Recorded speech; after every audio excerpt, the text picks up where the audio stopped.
Okay, so this has the setup to be something great, and I must record the process. Imagine you're scrolling a streaming service because you're just looking for a movie, can't find it, finding something else. So I'm on Prime, and it's like, oh yeah, all these things that I know and have seen before. Dinotopia. Why does that look like Barbie's animation? What? Two teenage brothers stranded on an uncharted island discover Dinotopia, a world where human and dinosaurs coexist in an uneasy alliance. Peep, 2002, the year I was born. This has great promise. I want to say that this might be a great thing for like my year. There are 3 episodes. This is an episode thing. I'm also just now noticing that might be one of hold on, sorry. Hold on. Him in the middle might be the guy. I say a very specific guy from Prison Break. I only know the name of the show, never watched it. That's just the easiest thing to describe him. He's a guy in the superhero universes. So, 89 minutes. There are 3 parts. And also, there's Dinotopia the Outsiders, Adventures in Dinotopia, which leaves in 24 hours. I best get 2. Hey guys, I guess who I just found? Why, hello! I really fear I must update you on the plot, and I really like it because it's kind of funny. It's, you know how it is. So, I'm not even going to mention the opening scene because I don't even know. It's just a grandma writing a letter, and I don't know the significance of that yet. These guys go into a plane, and they start just flying, not driving. And they're over the ocean, and the dad is like joking. He's like, okay, now wake me up in 20 minutes. And somehow he actually goes to sleep immediately. That's it. He closes his eyes, gone. Um, and then you have this all of a sudden freak storm, and the dad does not wake up. Like I said, he conked out the moment he closed his eyes. What does that mean? I don't know. So all of a sudden they're going down. They're crashing into the ocean and they're drowning. And there are two brothers there, right? And then there's the dad, and they can get out, but the dad can't. And they spend 2 seconds trying to help him, and then they're like, we gotta cut our losses. And then they go to the shore, and one of them, the guy, is like, oh my god, I feel sad. And then, the other dude, here, I'll even show you a picture. That dude right there is like, get over it, it's in the past. Let's go explore. And so they explore, and they find, our main man. And he's like, oh, I'm an archaeologist. By the way, dinosaurs are real. Hey, what's up, girl? And they were in a city, led to by him. He's like, hey, get to Waterfall City. And this dino comes in. He's like, I have a toothache. I'm gonna be mad. And then some girl's like, I'm here. And she finds out, mind you, bad CGI. Really bad CGI. Like, again, it looks like Barbie. I'm not hating on Barbie. Do not get me wrong. Barbie by real people. Their hands so far apart from the animation. This feels like a YouTube video, but personally. So I hope you guys like it. Now to update. I've found out that they travel by, these are their buses. This is the guard. This is the actual bus. I also found out that apparently the Dinotopians, so the one that I mentioned earlier, the girl who was like, oh, it has a toothache. Apparently, they're fucking mind readers. She just nonchalantly goes, the dinosaur thanks us for its protection. What? What? You can read the minds of the dinosaurs? Bonkers. Bananas. They were... Nicely, though, they were like, oh, we have extra food to appease the carnivores. And he was like, what? And she's like, they're not evil. They're just... It's their nature. Like, what do you mean? Okay, so they finally got to Dino City. It's magnificent. It's gorgeous. And really, all I can think about right now is, oh my god, the autistic dinosaur people need to know about this. Do they know? They don't know about this. They are gonna lose their fucking batshit crazy minds. Okay, now we're going into play-by-play mode. Okay, so they reach there. Obviously, that was the last clip I sent you. Well, okay, they really got saved. There was the whole thing. It's fine. It was a detour. They get there and they're like, okay, time to go register. And I need you to know how upsetting this is to me. The guy who was like, yeah, him, he's the bad brother. His name is Kyle. And he is legitimately like both in denial that his dad is dead and saying that he's dead. He's like, we have to go find a search party to go find our dad. And then they're like, but he drowned. That was the most significant thing in my history. Okay, getting to that point. So they're like, okay, sign in this thing. You're gonna go to the academy and you're gonna learn our ways, and then we're gonna pair you with a Soren. That's what they call dragon, but not dragons, dinosaurs. Essentially, how you get your job at this place. First of all, kudos to them. He said a thing that was considered a slur, and the guy was like, "We don't use that ugly term here." No, no. Anyway, continuing to the point, like the mayor is really doing it.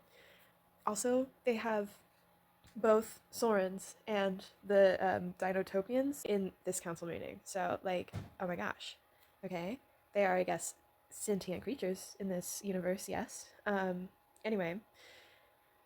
So they're like, tell us the most recent thing, because we haven't had anybody land here since 1944.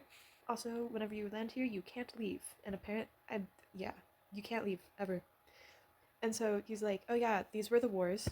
We, you know, tore down the Berlin Wall. We walked on the moon. There's internet. And they're like, you walked on the moon? Silly, silly. Mm-mm. Anyway, so they don't believe in the moon,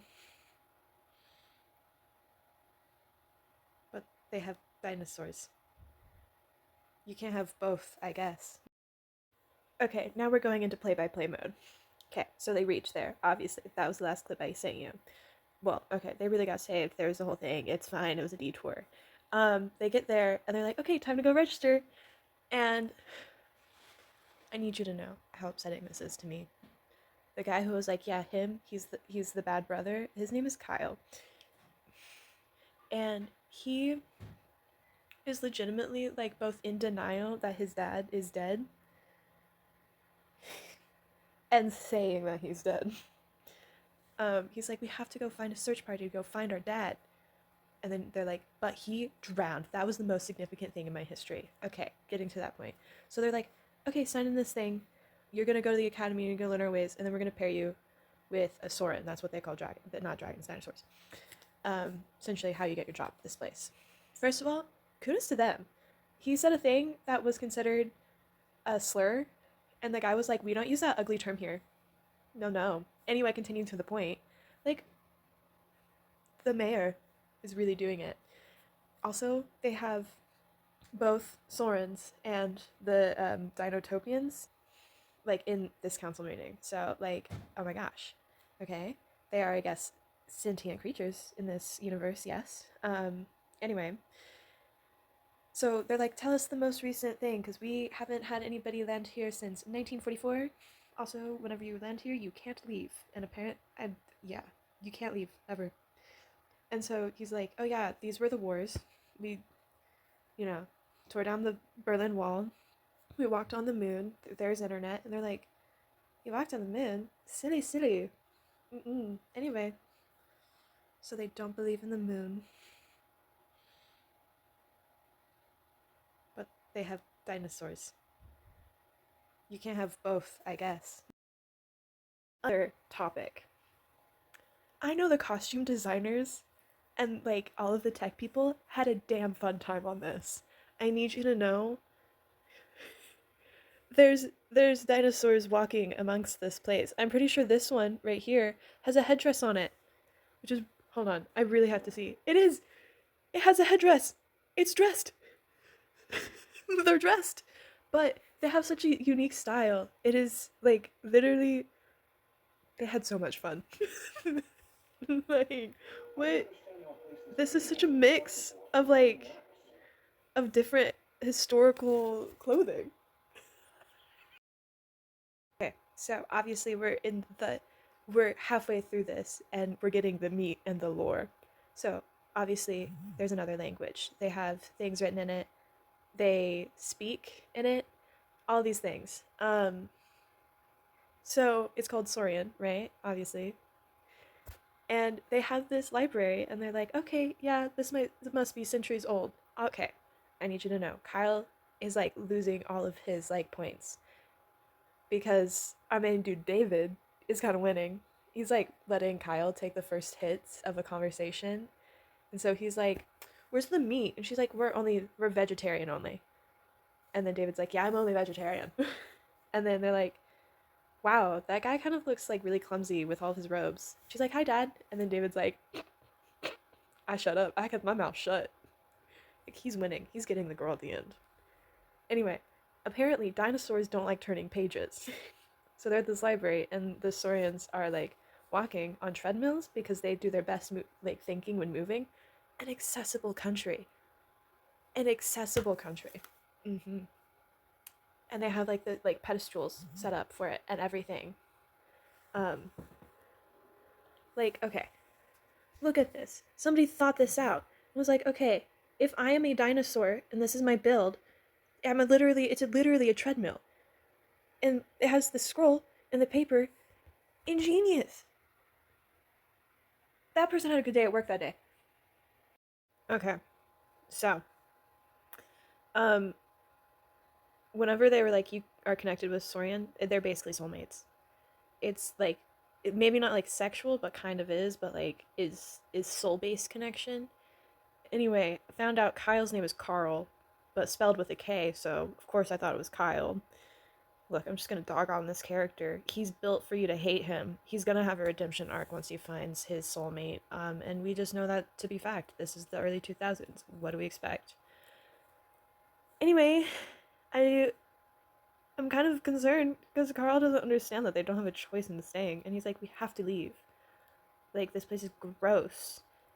And David's like, it literally kind of sounds like a utopia. They're literally chill. They're chilling. They're literally vibing. Maybe open your mind a little bit. And Carl's like, no, we gotta go. We gotta get Dad. We have to go home. I'm like, y'all heard that no one left the island ever, right? My favorite line was, and how do you know that? Have you ever heard of Dinotopia before? That's the thing you'd hear about if it got out. So anyway, I have a feeling whatever is going to happen, here's a prediction, is caused by the father's greed. They say this only because she gets a rare stone, she opens it, and his eyes go. Literally, the first thing that's the first reaction of I'm gonna steal something I've never seen. Quickest. Two, Kyle Carl is gonna take it. And he's gonna think he has a chance with a girl, and then she's gonna get with David. So, there are 10 rules. I'm gonna try to remember them. One drop raises an ocean. Um, like all together type mentality is number 2. Number 3 is a weapon hates even its owner type of thing, like it does harm to even its owner.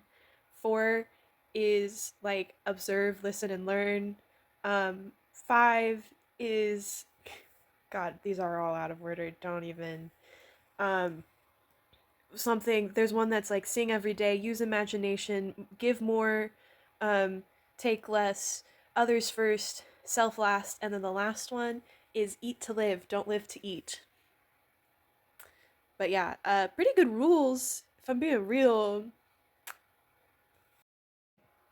So Carl is like really hating the fact that they're having to go to this academy. Mind you, most of the academy members are little children because obviously the Dinotopians are obviously going to be really small when they're learning about what this is because it's their society. So it's literally these like elementary school children and these grown-ass adults. And Carl's not loving this. Carl's not liking learning the 10 rules. Um, and the mystery is that there was supposed to be an 11th rule. Will we find that out? Maybe. Who knows? I fear that's a setup. So, um, Carl leaves and goes to the library and he's just literally chilling. And he's like, you know what? I'm gonna play tennis. And the guy who's like housing them comes over and is like, I'll play with you. And this dude is literally like, no. Humans will always beat dinosaurs at tennis, and I can tell you that. I'm like, dude, what? What? And the historian is like, please, can I play again? Like, I'm having a lot of fun right now, and I don't usually have a lot of fun. Can I continue having fun? And Carl's just like, I guess I'll just beat you again. And then does like the like angry like hit that's barely legal. And you're just like, dude, you could just be not a dick for 2 seconds. I kind of don't care that your dad died. That would. The movie didn't do him justice. I'll say that.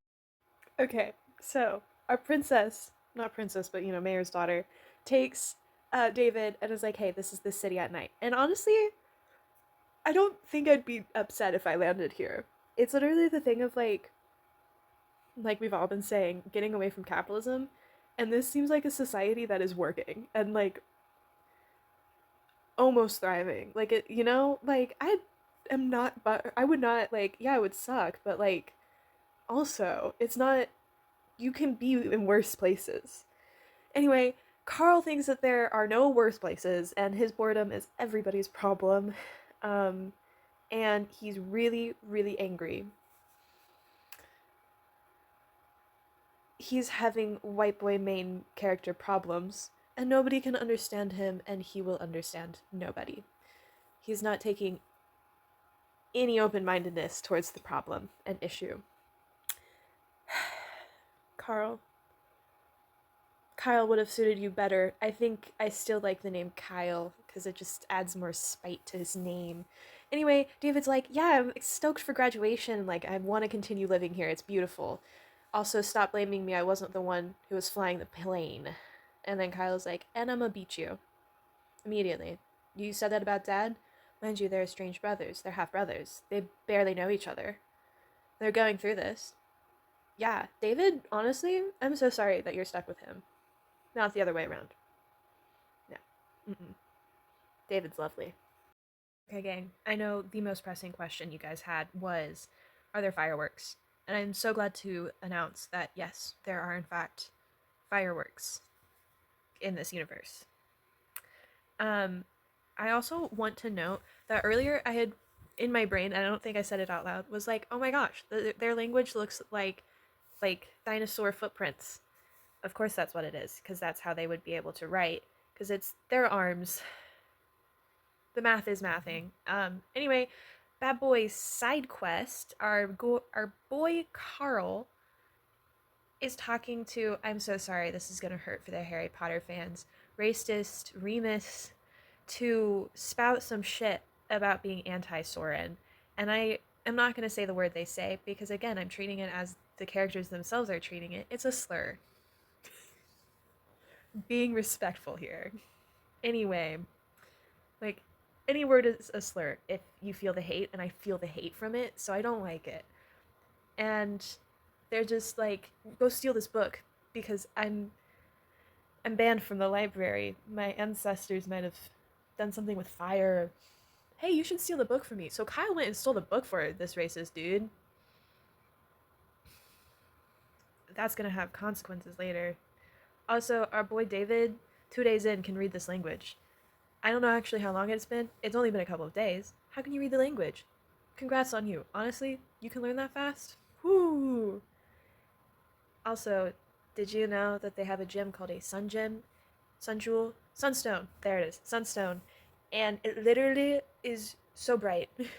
She wears it and she is literally a white shining ghost. Her entire visage is just white CGI. No detail.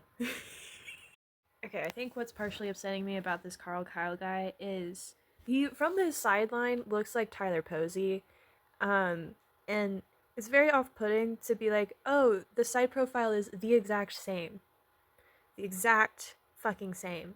And then I see his face and I'm immediately let down. I'm like, you're some freak I don't know. And I'm unaware of your game. And I do not want to be aware of it. Please go away.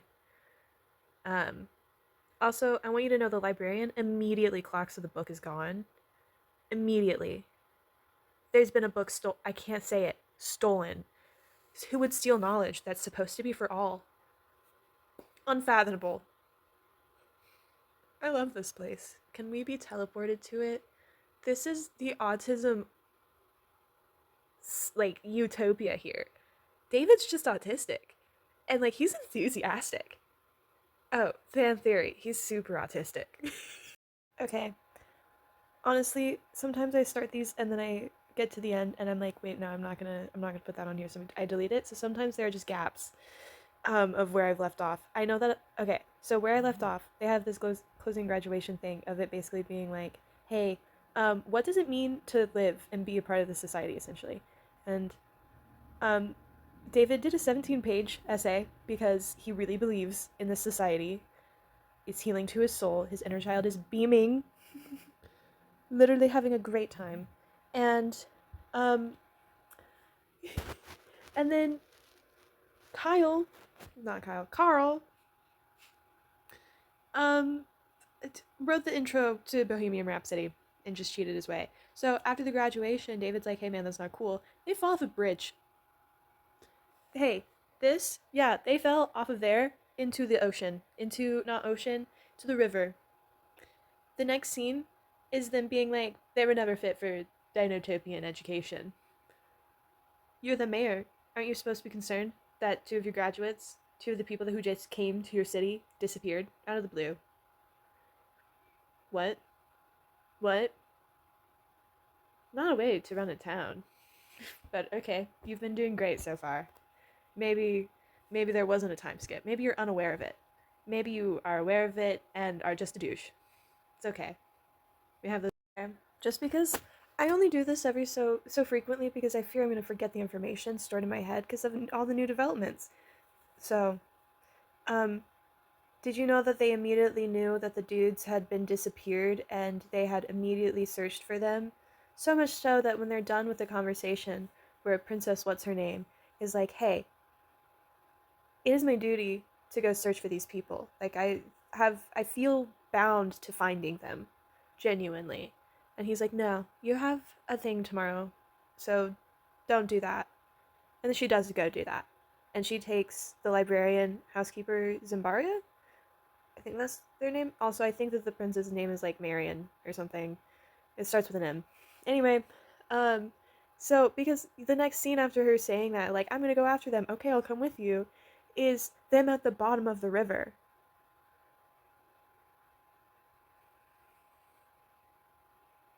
And unless they just are like completely at that amount of distance of space for it to be like an hour, which is, I fear, the shortest amount of time that could have taken, there's no way you're searching all of Dinotopia. Anyway, now they're trekking through the woods looking for each other, and she took a postal bird with her, which is literally a talking bird. She's so smart for this. She's like, go down the river and ask, are you Carl or are you Kyle? Are you Carl? Are you David? I'm like, honestly, Slay, this girl, all of her training is coming into peace. She is going to be a great leader. Okay, I've deceived myself. I'm having so much fun with this because, again, I'm treating this like a very personal YouTube video to the point where I'm taking notes about what I'm saying. And I need you to know that if I do ever make a video, this exact interaction is going to be mentioned. Okay, I'm not fully caught up to date, but I needed to continue forward in my journey. It can't stop for anything. Um, I do have the actual names of these people now, just because I needed to actually have that written down. It's Marion is the, like Maid and Marion. Mm-hmm. Checks out. And Ziapu? Zipiu. I am so sorry. I just haven't heard his name said in a while. I'll get back to his pronunciation because I actually need to know that. Anyway, they're lost in the forest. There's a T-Rex. You can only see the eye opening slowly. It's impeding on the audience knows this because we're omniscient. Anyway, um, they are just like, oh my gosh, we gotta find these people. And finally, okay, first of all, what you need to know, David is like not doing great. He's like passed out, and like Carl is like helping him, and they are finally stopped, and like they're bonding. Finally, these two fuckers are bonding. 40 minutes into this, short film, not short, 13 minutes away from the end and you're finally being brothers. Wow, I'm so glad for your development. We got so much more to go. Anyway, Um, and then they finally get the bird, and so they send it back. Hope is on the horizon. Our two teams meet up with each other. You know what that means? The T-Rex is gonna find them. But they sent away the bird so they could get help. See my in-time reaction with Zippo dying. I just feel it in my bones. In my balls, if you will. Oh! Wow, he survived. I was incorrect and I am so glad. I thought he was even gonna lose his tail because of the grip they had on his tail. No, man survived, tail and all. He's got all of it.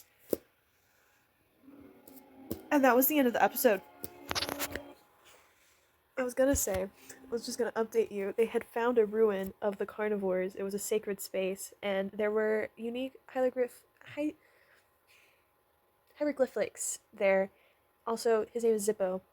You know, like the lighter. I really like that actually. Glad he did not die. Hell yeah. Anyway, yeah, so they are now on the run. A rational person would stop. I am not rational. I'll stop whenever I feel tired. Um, we're now in the second part, and I fear I need to learn the actual names of dinosaurs. I, I know I can just say the tall plant guy and y'all will know. I mean, like, what, Stegosaurus? I don't know. That's just too much work for this, if I'm being real. So the tall plant guy, that's what we're calling these dudes. Anyway, the waterfall city is called Vidaba.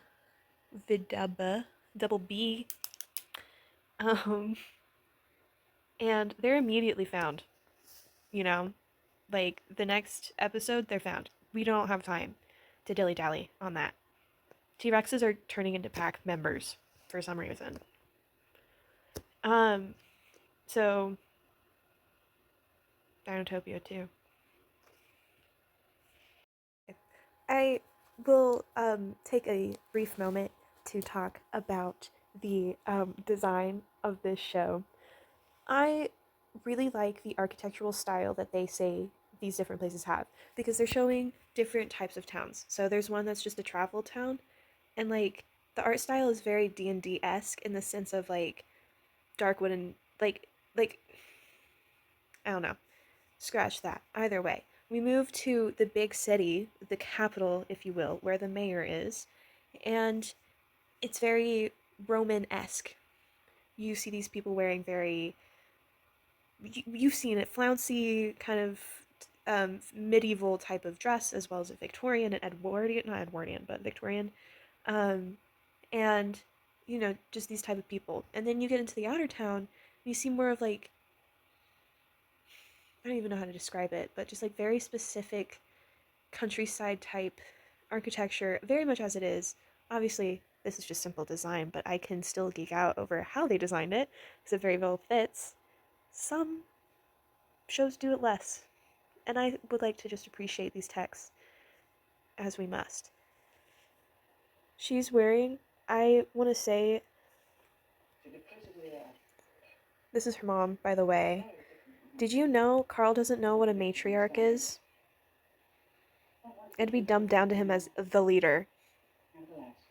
Anyway, okay, it's not going to show her outfit from the front, but it's very like Greek-esque. Anyway, shout out to all these people. I love it so much. Update. So, apparently, the one that is leaving Prime is the movie. It is all of the parts mushed together. It starts differently. It's not a big thing, and maybe it's just something that I missed in the first part, but it's literally like, first off, it doesn't have the grandma writing, so you don't know about the note that becomes a thing later, and so I'm literally like, do I have to watch this? Do I have to stay up and make sure I can watch this? Because it might be different. Plus, it'll help me fill in my notes. Hey, battery full, 1 page. Okay, the movie is the cut down footage. The TV miniseries is everything they shot. To save time, I will be watching the movie, so I know that I don't have to worry about it going away before I finish it and get to it. And then I'll go back and watch the extended extra extended cut of the nearly double the runtime movie information that there is. Also, this is amazing for me. This is chef's kiss, what I needed. Anyway, starting where I am in the series in this movie. So, we're back on track. Okay, I need you to know something really hilarious really quickly. First of all, in the movie, they don't spell Zippo the same way as they do in the other one. The other one, they give it a cool, funky spelling of... Hold on, I have this written down. Just give me 1 second for my notes. Zipeau. In the other one, they spell it like the lighter. Straight up. That's weird. Also, my favorite thing is like the innuendos that they're trying to get along the lines just when they do the tennis stuff. So Carl said he creamed Zippo. I forgot that was something somebody said when they tried to talk smack. I didn't realize I don't recognize the game actually. And you need to learn how to smash. And then the mother matriarch comes in and she's like, hey, go do this. And he's like, I'm not going to go do that. She's like, do you intend to eat our food? He's like, yeah. She's like, okay, cool, go make it. Like, you're going to go help us make this. And I'm like, yes. Show him his place. Show him his place. Word. Oh, this was another thing. Okay, so because the movie is shortened, I can very clearly tell where there have been scenes that have been cut. This is clearly made and works for miniseries. I'm gonna have to write in notes obvious scene cut, because like we go from the mother being like, okay, cool, go make food, to them being like, Marion and David, her being like, so is that a real story about Goliath? And then them talking about that for 2 seconds, and then the next scene is them in the river alone at night. Who decided the scenes? I'm curious what your next job was. I'm not mad. I'm just curious about the thought process of this. Okay, I'm half convinced that this movie was a trailer and that there is a reason that they are taking it down. Doesn't mean I don't want to stop watching it. I just think it's really funny what the scene cuts are. So I lied. It was actually Carl. There's a whole redemption to Carl. I lied to you. It was never David. Carl was actually working his penance, like Mother said to do. And obviously, there was a scene about him talking about Goliath and Carl, which I didn't know Carl was a part of that story, so he probably, boisterous. And then cut to, at night, Carl and Marion naked in the lake alone, kissing. And then cut to this weird scene where Mother is colting and everybody's like kneeling down except for our 2 human boys. Weird cuts. I don't know. We're on a journey, man. Okay, Mother was not colting. It was them getting their,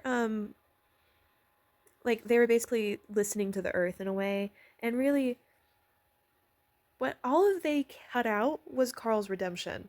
So I was right. He does get a redemption arc. Carl's into it now. Then they get their job assignments, and Carl is to train at the hatchery. David is to go to Skyvax training, which I didn't mention this before, but they got saved by Skyvax people, which it's blurry. It's these guys, pterodactyls, and they military school. They're literally the military. And then Miss Goral Marion is going to Canyon City with David to go study pterodon swamps. She's like, really, Mom? Really? Really? And then they cut to basically Zippo being like, hey, I want to go to the world beneath. I haven't mentioned it before. It's their religious belief.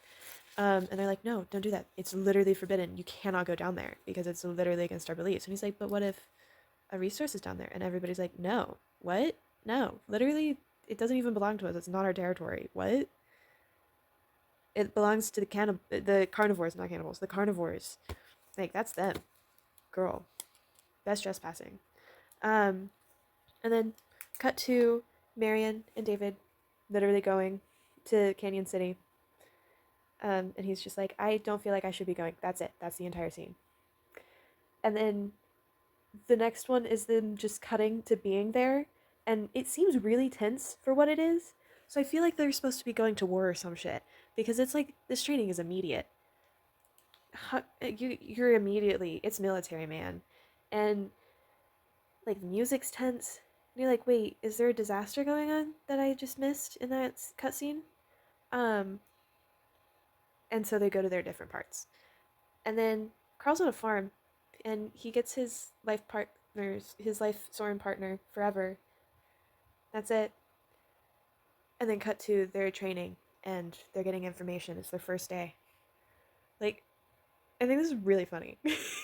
You to experience this moment. So just enjoy this really quickly, actually. Um,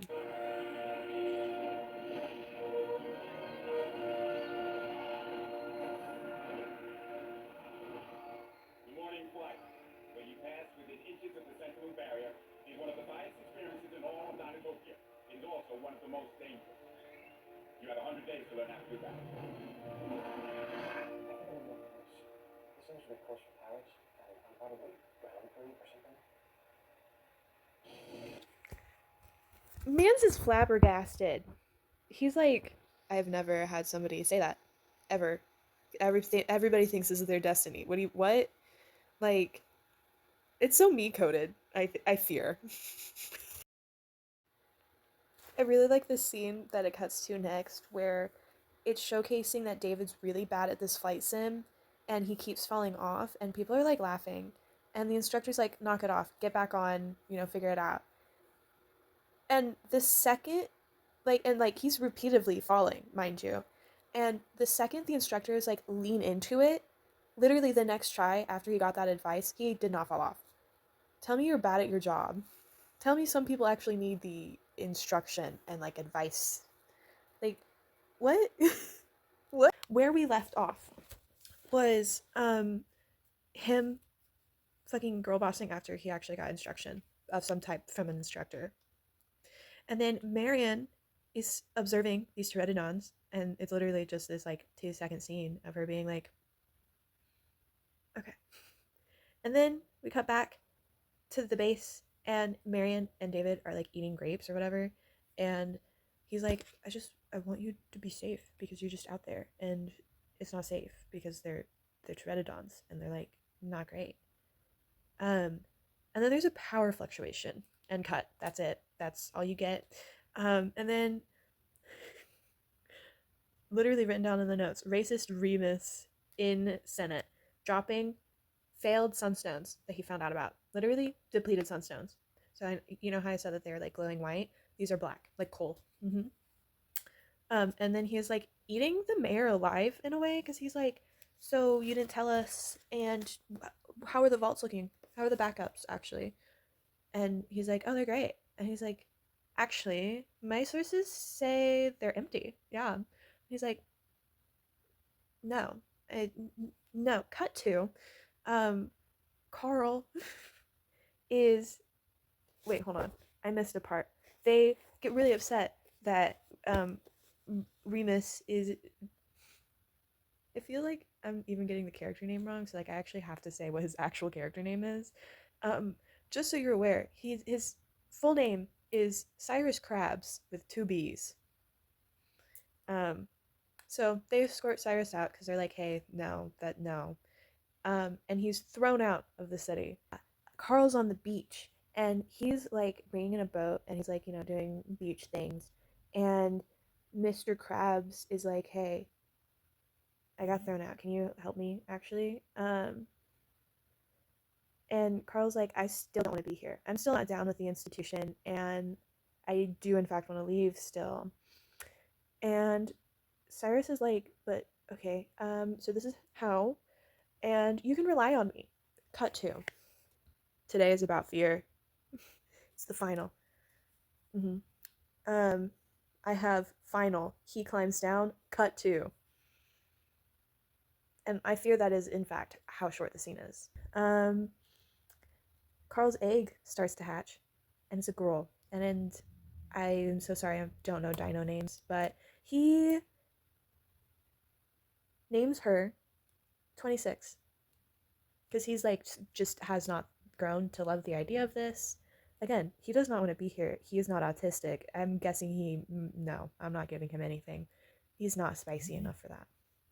So, um, there's this whole moment where the instructor is like, okay, jump across, and it's tradition to carve your name into the wall. And this is step one of your training, basically. It's essentially also the thing where he's like, you can't ride a skybax if you have fear because you're literally in the air. You have to know what you're doing. So this is part of one of those like things to make sure that you do not have fear going forward. David very much does. Everybody has no problem, and then he's like, I'm not doing this. Actually, you're false if you think I'm going to jump across this literal gap, like across the Grand Canyon. No. Like, and it's technically small, but it's enough that there's like a danger to it. So, um, and then Marion goes to a Pteranodon spot and like just, um, it, it's one of the ones that she was observing when she was alone, and she goes up and connects with it, basically like approaches it and is like, hey, we're both alone, I kind of just want to like chill, meet with you. And she's like doing the whole hiccup thing. This is where they got it, guys, this is where they got it. It's literally her trademark, literally her trademark. She'll be like, oh, a dinosaur, boop, hi. Ooh, a dinosaur, boop, hi. Like, um and then it leaves. Just so you're aware, the way that this has been described is the albino pteranodon. We'll get back to that later. Um, so it leaves, and then other red pteranodons come, and then they try to like attack her. So we cut to the base, and the instructor is basically like eating David alive and being like, "You failed to do this. You're failing your training." And then there's an alarm, and they're like, oh my god, somebody's getting fucking bullied by pteranodons. They might die." And so they're just like looking, and then it pans to her getting attacked, and then it pans back, and then it pans back to her, and somehow the sunstone has escaped from under her clothes that she's just wearing at all times, and the CGI white glow comes and takes us over like a god. Um, anyway, cut to um, uh, she gets back, and essentially the instructor is like, "Hey, what the fuck were you doing out there? I told you not to go out there. You're in trouble. You're grounded." So, she was in trouble and she was confined to quarters. Now, I lied to you. The baby did not hatch yet. Now the baby has hatched, and he has actually named her 26, which is the number she was at the hatchery, just in case I didn't tell you. And then we go directly to David training. Hold on, what does this say? Oh, yeah, he's with one random other, like, student, and she's like, yeah, I'm helping you. And you just know they built up this like jealousy arc, but like obviously it's not there. And so what you see is this like, this is the first real interaction these people have had. And um Marion comes in and is like supposed to be jealous, but like it's shot weird. So I just know what they were going for. And then goes to they're at something, at a test with the instructor, which I still don't know the name of, and he's literally just like, David's being like, I'm better. I've gotten better. And he's like, yeah, right. Here's this impossible test I'm giving you. And if you can't pass it, you can't do anything. And then Marion's like, I'm going to go with you, by the way. This is them flirting. This is them being like, would you rather me or that one friend that you had that one time? Cyrus goes back to Carl and is like, hey, I want you to steal a sunstone. So that as payment for a way out. David and Marion are in a nest. So the impossible task was to get into one of the Pteranodon nests and stay there overnight. That's what they're doing. So they were climbing to the nest. They've made it. Yay. No footage of that, by the way. Cyrus, well, okay, Carl is actively taking the sunstone. He's bad boy Carl. He's never going to change.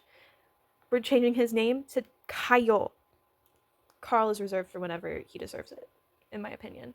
He is stealing that. Cyrus is making a hole in the boat. He's like, you're not leaving yet. Nah, I still have plans for you. David and Marion are there at night, and there's the albino Pteranodon, the one I mentioned before. Yeah, he's circling, and Marion's like, hey, chill out. He's a friend. Do this. Do the little hand thing. So he does a little hand thing, and then she's like, you have to find his name. She's like, make a bond with this animal right now. Do it. Okay, so she's essentially like, hey, bond with this Pteranodon. You have to find his name within your heart. So he does.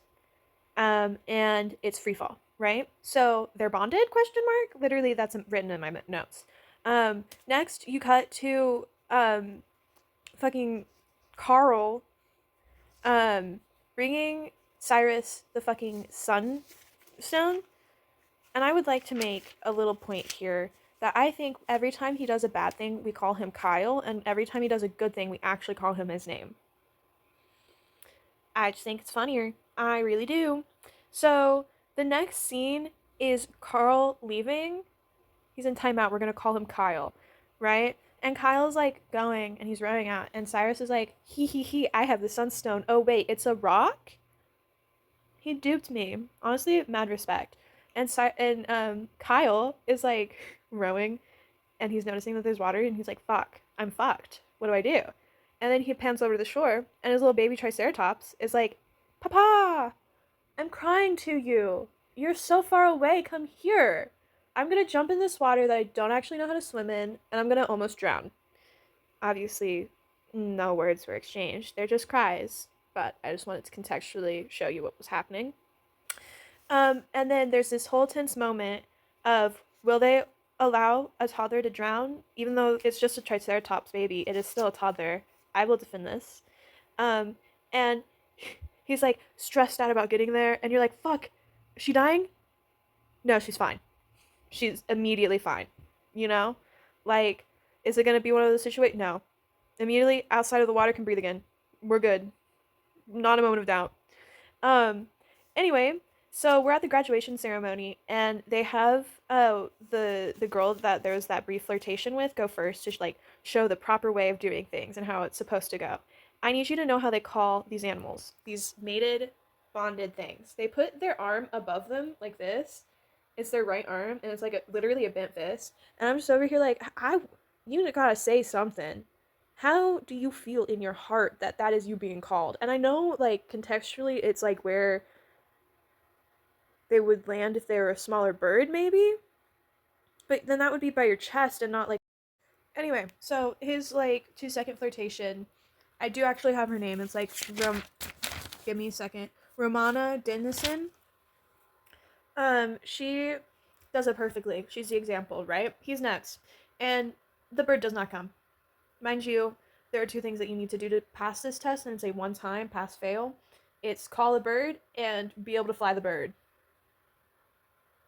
Um, because he could not call the bird, he is rejected and cannot pass. Um, so did I tell you that Kyle got here somehow? He's there. Um, Again, he's in timeout. I'm gonna call him Kyle. And so they're all meeting, and there's some beef between David and Kyle that I don't know about because they're immediately angry. David is like, first of all, we know David. He's pretty calm. He's upset. He's like, I'm not going to talk to you. Literally, the end of the scene, the last line of the scene is, wait. It's said by Kyle. Um, David is literally taking a saddle. He's gotten in his brain that he's going to try again. And he calls. And guess what? His ride shows up and he's like, time to go. And then that's where I ended. By the way, this is the next scene. They're at the city council for something. So I have 45 minutes left to finish this. Left to finish, which is great. I'll update you. Mind you, I'm eating the food that I haven't been able to eat today. So all's working out. Full page of notes. So I figured it was time to update you. Um, so I lied to you. The next scene from him apparently becoming a writer or whatever is a transition of screeching pteranodons flapping ominously in the sky towards something. And then we cut to the military instructor man asking the Senate some things and basically being like, hey, if you didn't know, my squadrons are actually having a lot of trouble right now. And pteranodons are actually a lot more aggressive and they're moving out of their traditional boundaries and like we just need to can we re-coordinate the corps so that like we have more people helping refugees. And the mayor's like, no, quote, you are not the only province to be expecting difficulties. Mind you, this is the dad. I've clocked him as not a good guy. He's not a good guy. He's not a villain. He's just not a good guy. And then basically being like, hey, can you open Waterfall City up for refugees? Like, they're gonna be coming. Like, it's gonna happen. And he's like, we don't have the resources. Mans is literally trying to stop a war. He's like, hey, I've trained these people and I fear I've trained them to die. Like, can we not? Um, and the Senate is basically like, nah. So, our little trio, David, Carl, because he's doing one thing good, and Marion, run. They're like, we're gonna go to the Undercity, right? And they run into Cyrus, and he's like, I doubt you guys are gonna be able to do this, because I've sent several people trying to do this. But here's a 50-year-old gun if you want it. It's a flare gun. Um, and so they're walking up because it was the temple from earlier. We remember. And they go in, and again, I just want to be like, the set design is scrumdiddlyumptious. They literally had dolphins carved into one of the set pieces. I really think that they had fun. Obviously, I can see who they're inspired by. It was giving Alien. It was giving, yeah. Um, and so I'm getting a bad feeling about this, says David, and back. Um, he loses a piece of the flare gun in this little pool, the thing with dolphins on it.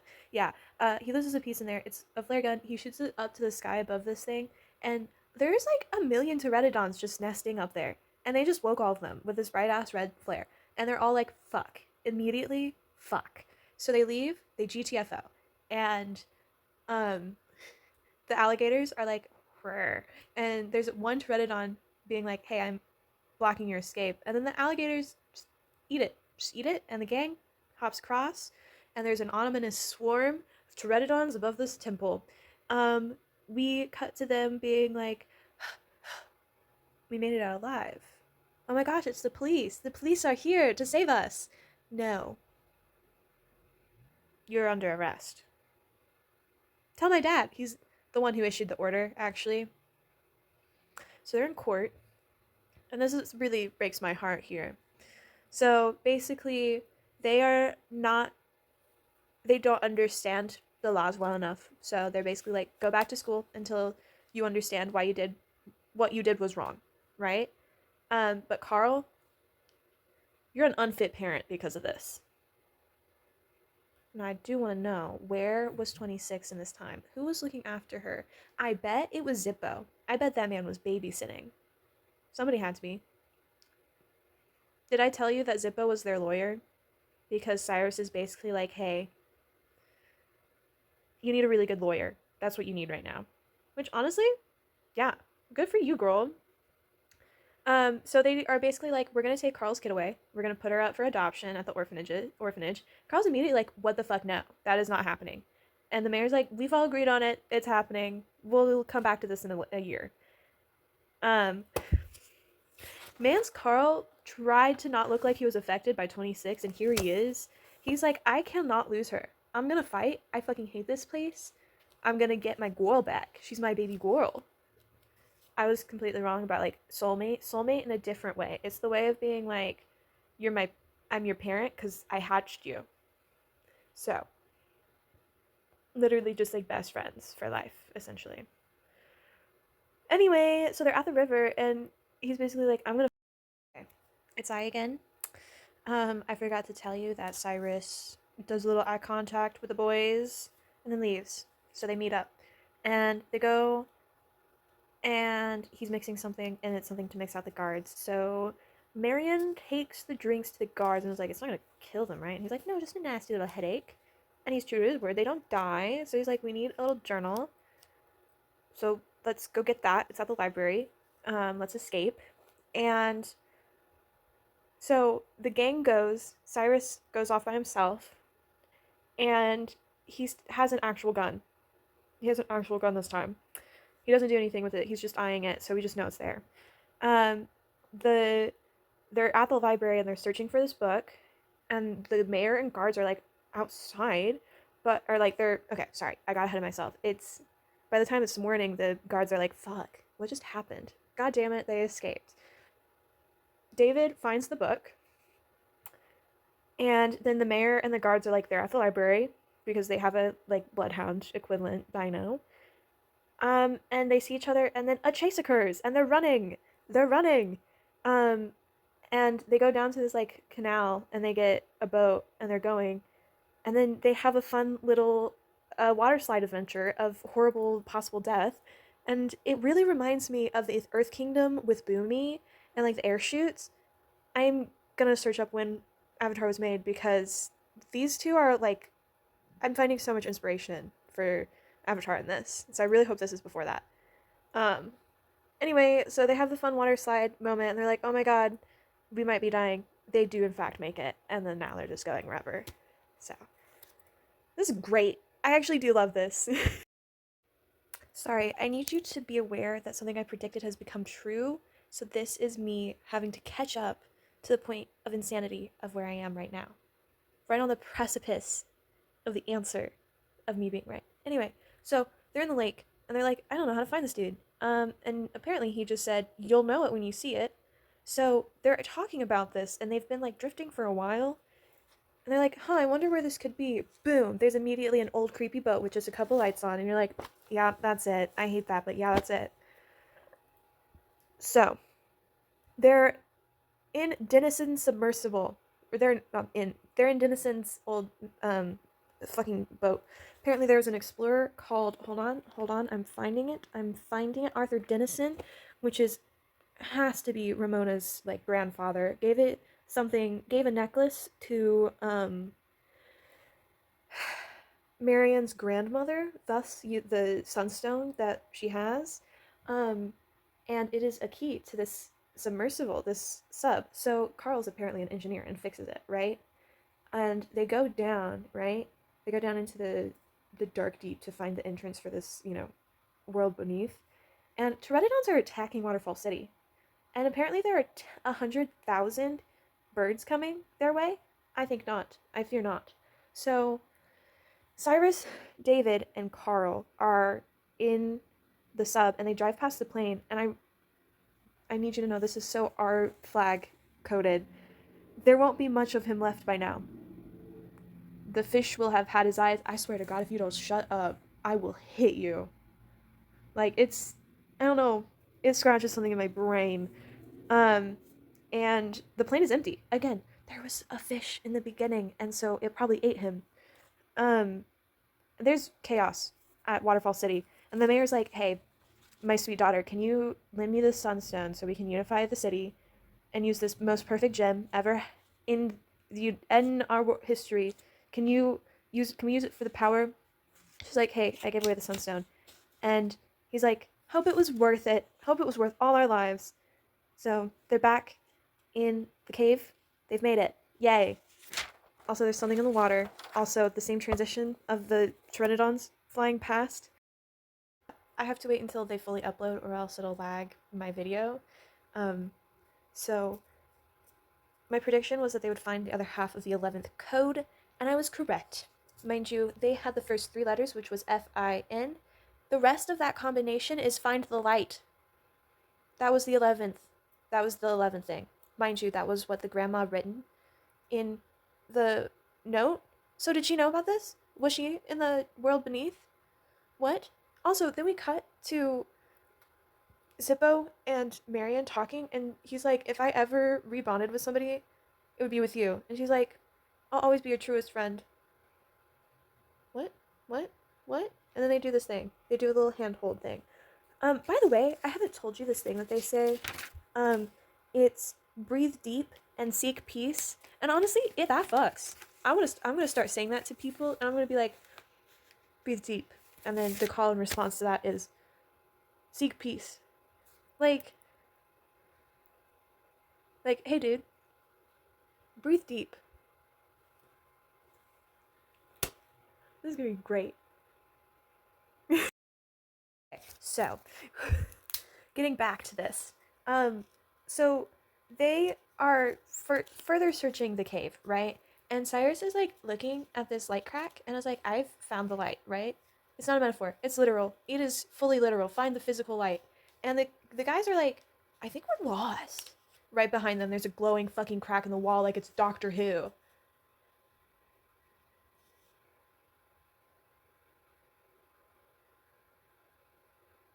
Nah. Anyway, so they fucking crawl in this hole, not knowing what to expect, and this is Sunstones. Hi, welcome to the white CGI. I love her, don't you? So I just finished the movie, so here's the rundown. Um, so they get all the crystals out, and they get back to the sub, and basically Cyrus is like, yeah, it's not gonna carry all of us. Y'all are gonna have to stay behind. And, you know, we just kind of figured that this was gonna happen. So, um, basically they start fighting. He beats down David, and then he's fighting Carl, and he's basically like, "What you gonna do? You gonna fight a disabled man?" And boom, he does it. He's like, "That we are equals in this moment. I'm fighting for my right to live, actually." Um, and I mean, Cyrus is basically like, the sub isn't well enough to do a second trip, so like this is it. And just as he's about to like knock out Carl, he is stopped by, "Who's that?" "Dad." "He's alive. He's always been alive. This is insane." Carl was right in his heart to believe, and I'm sorry, Carl. I should have believed you. We moved on too quickly from the matter, but that was mostly your doing, so. Anyway, um, and then there's this whole moment of Cyrus shot Carl in the leg, and they're like, he's leaving, and he apparently just didn't check his fucking fuel source. Mind you, he has all of these sunstones, and Carl shockingly took the fucking sunstone. Was like, no, this is shady. I'm not doing that today, actually. And good thing he did, because the entire sub is destroyed by the fish, the big fish that's been lurking. Hey, did you know that the Waterfall City is in trouble? Here's more images of there being total chaos. And then they're like, hey, is there a way out of here? And the dad's like, yeah. He's traumatized because it's the underwater gateway to the temple. Because they're like, oh my gosh, that's the part that I dropped in here earlier. And so they use the sunstone as a flashlight, and they make it out, and that was great. There's more terror and chaos at Waterfall City. So they're leaving the temple, and Freefall is there. And David's like, oh my gosh, that's my boy. Stay here, be safe. Um, and so there's this whole epic thing of David flying around the city and like dodging things, and he has the sunstone and he drops it for Marion to get to the tower. And she gets up to the top, and then there's another Pteranodon who like knocks her out. And so Zip is just like, oh my gosh, please wake up. I guess I gotta do this shit myself. And he puts it up, and it fixes everything. And okay, so basically they're like, yay, we're saved. And they are giving David accommodations and being like, hey, you fucking killed it, and you deserve a spot on the squadron, by the way, because you know he failed a thing that you can only pass fail. Um, and Marion's holding 26. I was like, yay, this is happening. And then they're talking, and David's like, I'll only take this if I can go search for my brother and my dad. They're missing. And the mayor's like, we've searched all over for them and we can't find them. Immediate cut to there being like, not even a cut. It's literally the same scene. There's bells in the background, and they're like, what's going on? What's going on? The dad and the brother are there immediately. Like, there's no mystery about this. They're there. They really were like, maybe there's a scene in between there or something, because I'm just like, you really set that up, and then we're like immediately like, actually don't worry about them. um and they have, so they're there, and they're meeting everybody, and obviously the dad's like overwhelmed because he's been alone for like 3 months. And my favorite thing is the mayor being so excited to meet the dad and being like, I always believed in these, dude. Like, okay, kiss ass. um Carl gets 26 back, and they show the giant hall of sunstones. And all I'm left here thinking is, did David tell them about the 11th rule? Because what? Also, did you know that there are so many things within Dinotopia? Um, also, I have so much written out for this. So I have a picture of this up earlier, but there are like so many miniseries. So except for this guy, Adventures in Dinotopia, there's one, two, three, four, five, six. There are six other 87-minute episodes of this dude, and then there's another series that has 13 episodes that's nowhere to be found. Like, I can't find it. And it's literally insane, and apparently it leaves off on a cliffhanger, and I am aware that at least that one has different actors, but I'm pretty sure some of these do have different actors, because I'm pretty sure they probably spent the big bucks on this project. Anyway, So now I'm going to start from the beginning and get the notes for that, and then I'm going to go back into the miniseries and get all the juicy information that was left out because of the edits. Um, so I want you to know that immediately there's so much information that's cut out, and like I knew that there was going to be a lot of information that was cut out. One of my favorite little tidbits is that apparently there's a fucking plant called Octium longivus that can lengthen life up to 250 years or more if you drink it regularly. Insane. Um, Also, the mother, Rosemary, is like, no, call me matriarch from now on. Did not like you calling me by my first name.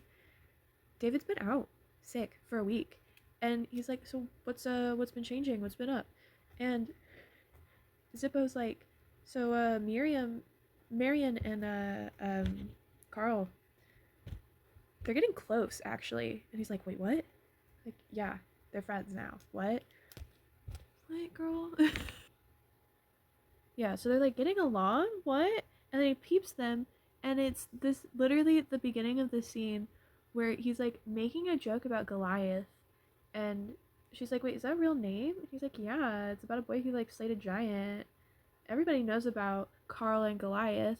She's like, "Tell me more." Literally, that those two lines are an entire scene snippet in the movie to showcase that they're like falling in love or whatever. Um, and the matriarch walks in and is basically like, "You're not. You seem alone. You seem lonely. Are you okay?" And he's like, "Yeah, girl, I guess." And she's like, "I think you should find your purpose." And then Carl's awake at night in the boys' dormitory, and David's like, "Why are you awake? Why are you like leaving?" And he's like, "Don't worry about it." And goes over to the girls' dormitory. First of all, making a ruckus, wakes everybody up in that room. And he's like, "You got something you're doing right now?" And then they go to the lake and they kiss.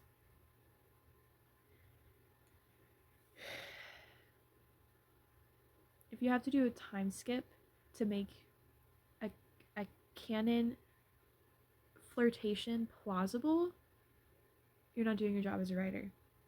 Anyway, um, at breakfast, the matriarch is basically like, "Hey, I know you're sneaking out. Don't do that." And Carl's like not respecting her and still being like, "Okay, Rosemary." I audibly gasped, shooketh to my core. And apparently Carl's not nesting properly. And now they're at the Senate. I forgot to tell y'all this, I was just reminded about this. By the way, look at her. She's so pretty. She's so pretty. This is, in fact, in the first episode, and I've watched this, and I thought nothing of it. And I think that watching the movie put the importance of the cutscenes into place for me, of being like, okay, so this is important because, like, nobody else knows this, right? But they have this whole thing going about Zippo wanting to get together with Marion, basically being like, hey, if I ever bonded and I ever had another life partner, I think it would be you. Because his died. Um, and it's this weird thing of like, yes, you raise them up, but they grow quickly and they become conscious, and most of the time they end up marrying, but they don't have kids, I don't think. It's this weird thing. So I was just reminded because for a second I thought David was saying a line about so beautiful. It was in fact Zippo. Um, I think that they can still have like human mates as well as like Saurian life partners. Interesting dichotomy. I wonder how it works. I've been working on my little outline all day, like as a job or something. So yeah, interesting information. So let me catch up to like where we left off. So we were talking about them like crashing and leaving and the whole like time cut. So I think that what it is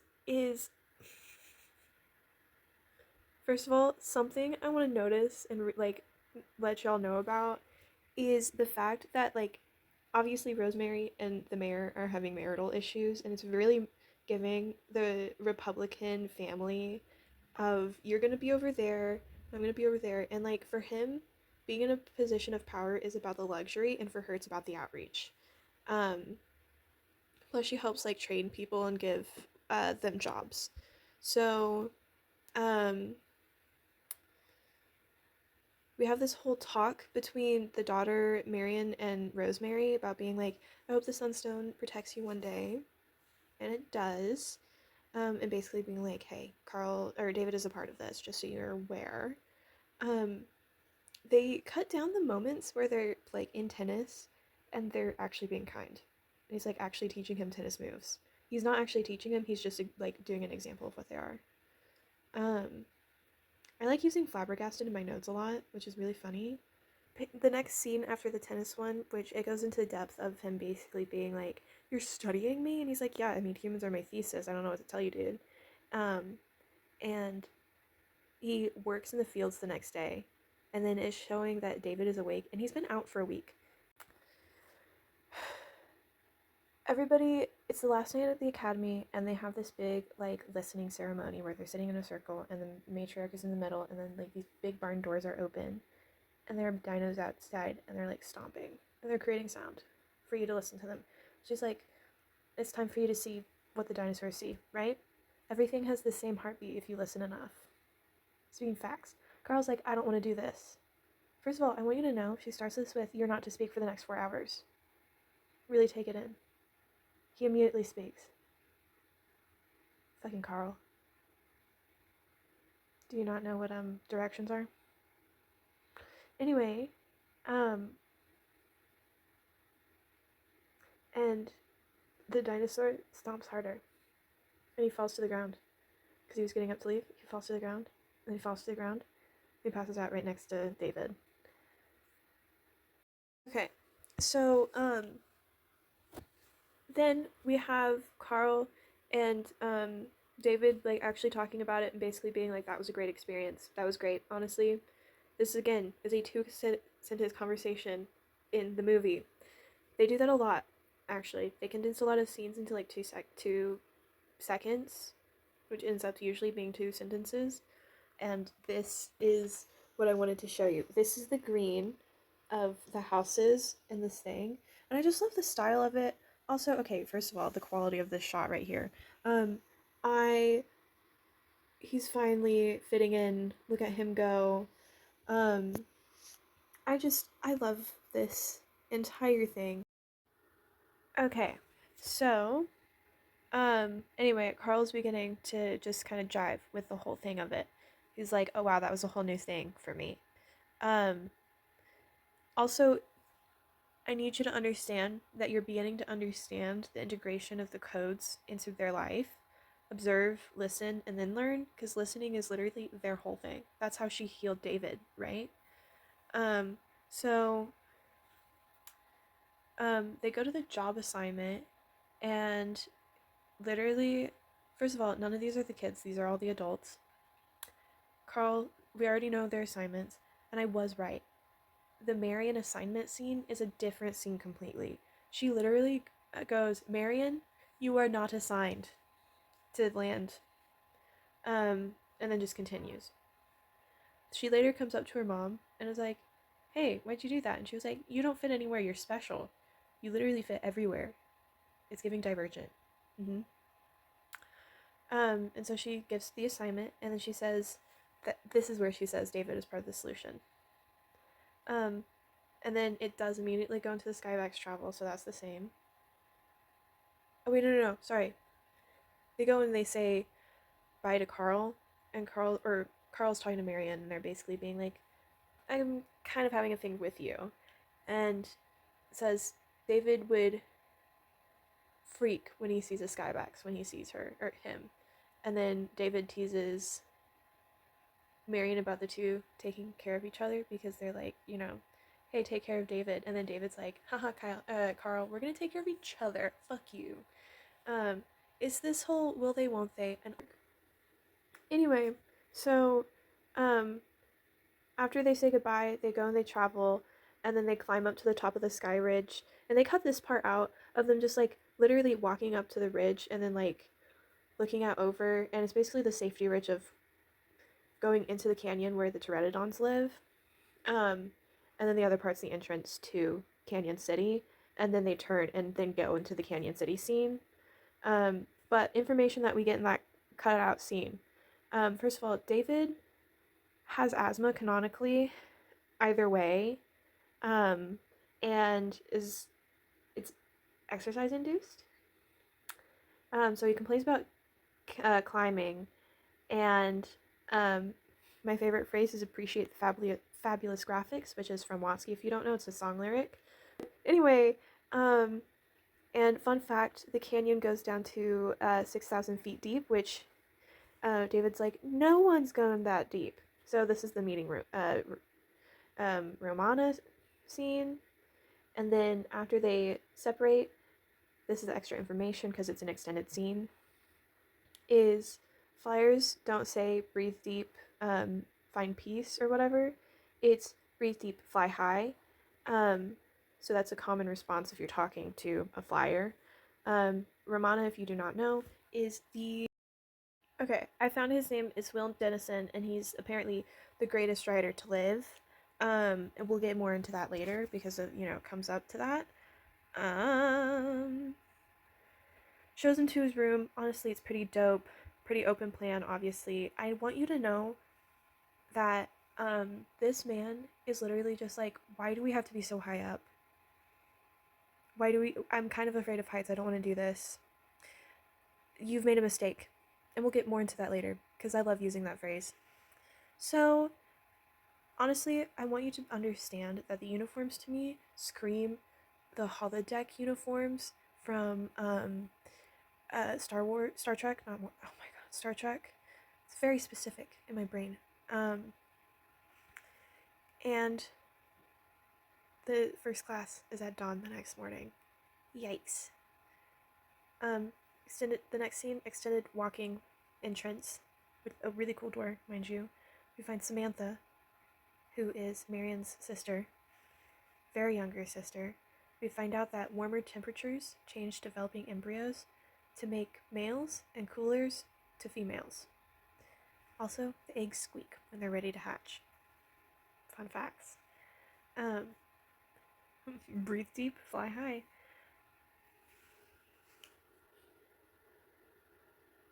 I need you to know there's no way that this isn't a joke at some point. They said that there are 4,200 Dinotopians working in Canyon City. Also, there are 12 writers selected a year. When I was watching this, I liked how much confidence Onu had that he wasn't going to fall off as a character. As the actor, I knew it was a soundstage. That's fine. But I thought it was funny because he's literally toes gripping. And then he calls it his skybacks, and he's like so proud. He's like, I did that. That's what you guys are gonna do. Mind you, we cut to Carl. I'm gonna call him Kyle right now. He's denying heavily that he has the responsibility to this egg. Carl is a Kyle in this moment because he's like, you know what I'm gonna do? I'm gonna go bitch to the matriarch. I don't want this egg. I don't know what you mean. You made a mistake. He's bitching to her so bad that she has to dismiss the class she's talking to. And she's literally like, again, I really like using this word. Hold on. She's like, the egg can't leave the hatchery. What do you mean? And he's like, take this. I love this prop because you can hear it. It makes sound because of how dense it is. So like when he thrusts it to her, he's not necessarily like trying to be forceful with the egg, but you could hear the impact of it. And when she puts it gently down on the table, because there's not enough cushion in the basket, it sounds like a rock hitting the table. But you know she's doing it so gently because she's literally doing the actions of doing it gently. And you're like, huh, I wonder what that prop is made out of. Not you? Huh. You'll never know because you're not going to watch this. Unless you are, then you gotta let me know because now that's something that you're going to think about. Anyway, I'm really tech focused in this movie and I like it. Anyway, so she's essentially just like, hey, do you remember what you felt when you were listening? Let's get back to that. And then she gives him back the egg because the egg needs to be in a controlled environment because it's an egg. So we go back to training, and Onu's basically like, observe, listen, and learn. Your life depends on it. And again, it's this whole thing of them living with the rules. And I'm so upset that the movie didn't have the rules that scene in them because it would have been an easy cut, you know? Like she literally reads them out loud.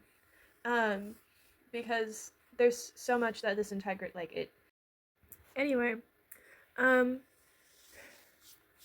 again, he says never ride. You have to ride with this creature essentially. And again, as we've been saying, the tech in this is insane. Shout out to all the animators. This is an animation heavy show, obviously, because there's dinosaurs. So this entire scene of them flying is all CGI. Every part of it. Kudos. There was literally a point today where I was like, oh my god, I think I found the one animation mistake, and it was in fact my fault because I couldn't perceive the depth of it. And then they go to the Skybox machine. I want you to know that this is about the point where my insanity takes over and my obsession combines into I need to be able to read the dino language, the foot language. Footprint is what it's called. Because I was like, oh, there are markings on Onu's jacket, and I bet it's his, rank, because that's a thing. And it is. The thing that is on there is AM, and it's probably like Admiral or some shit. I don't know, man. And I looked at the cadet ones, and they all have different insignias on their stuff. So, and this is where I say that the uniforms look like holodeck uniforms. And then there's more of a setup into the Marion observing scene, and her actually going past the barrier. Also, whenever they're talking and there's a fluctuation, there's more scene, and it shows that the birds surrounding them are going crazy because the stones aren't recharging correctly, and so they almost get attacked, and that starts a curfew apparently. And the birds go crazy, and then I have an indentation like crazy. And then they go to the Senate meeting, and they cut the beginning of the scene, and it's just the mayor reassuring people. So Cyrus talks to Zip after the council meeting, and they're like, hey, let's talk.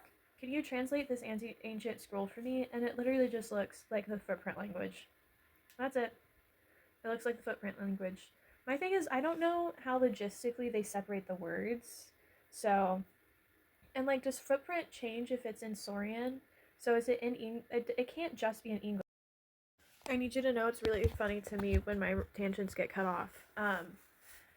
But that is something that I'm curious about. Like, is footprint just in English? It can't be. It has to be Saurian. How do you know if there's Saurian words or English? I really wish that there was a Saurian translation because I want to be able to speak Saurian. That would be really cool.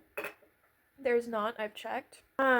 So they go there, and Zippo is basically like, hey, this hasn't been used in over 1,000 years, and it's basically just talking about what entrance to the world beneath. This is the moment where I thought that the animation had clipped through. It was just that the glasses dimensions, they're sticks. Again, this is a accessible utopia. The dinosaurs can wear glasses. They're just the opera kind, with a stick. And then they bring up their mutual friends, and this is where Cyrus finds out that for sure that they're still alive. And then Zippo doesn't dumb and notices that Cyrus is obviously a thief and finds the book that was stolen. I was like, hey, don't do that. No, I had to get real with you. I didn't think I was going to bond with Zippo as much as I did and have, but I genuinely wish I had a Zippo of my own. I stand by this character. I think it had the potential to be a more loved Jar Jar Binks. I think that they serve different character things, where Jar Jar Binks was set up for failure, Zippo was set up for success. So, that being said, obviously I love both of them, but I love Zippo more. So what happened next, which had been omitted from the movie because obviously none of this happens in the movie, broke my heart. So let's get into it. And we're going to have to stop him and come back. And obviously we know the outcome, so we know he's fine. But is he? Trauma shows up in many ways. So, because he threatens police action, Cyrus knocks him out. Cut to Carl, and he is looking around the hatchery, and there are chunky puzzle pieces. Don't ask Anyway, I bring up the chunky puzzle pieces because they're literally just puzzle pieces and they just have depth to them. Like I said, I don't know what this scene is. And then Cyrus, we're cutting back, is taking Zippo throughout the town, and I put not quietly. He's technically gagged and bound and hidden. Like he has a thing over him, but he's actively flailing, he's actively making noise, and like he's actively yelling for help, but because he's bound, like gagged, it's muffled. But I would still be able to hear him, you know? It's not that loud at night there. Um, and so he literally goes down to the canal. This is important for later. Um, and Zippo's like, I can't swim. Can we just not do this? Um, and he throws him in. He gets stopped by a gate. And he just stays there. I do want to note that he does believe in Ogthar, which is an Easter egg back to the beginning of Cyrus's shop. Um, we'll get back to this later. My poor man.